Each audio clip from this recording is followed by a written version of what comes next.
তার কুকুর নম্বর হচ্ছে 2296 রঞ্জন মন্ডল ওরফে সুজন মন্ডল। এবার মাস্টারদের দ্বিতীয় পুরস্কারের জন্য কুকুরটা ওপেন করা হলো।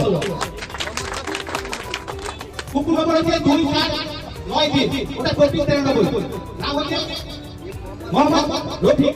মোহাম্মদ রফিক মোহাম্মদ রফিক কুকুর নম্বর হচ্ছে 2578, মাসুদ আলম ঝাড়খণ্ড ভালো। আমাদের প্রতিবেশী রাজ্য থেকে এই পুরস্কারটা চলে গেল। মাসুদ এই বাজার আমাদের মধ্যে পুরানো ছেলে, আমাদের প্রতিবেশী রাজ্য ঝাড়খণ্ডে গেছে। হ্যাঁ, ঝাড়খণ্ড চলে গেল।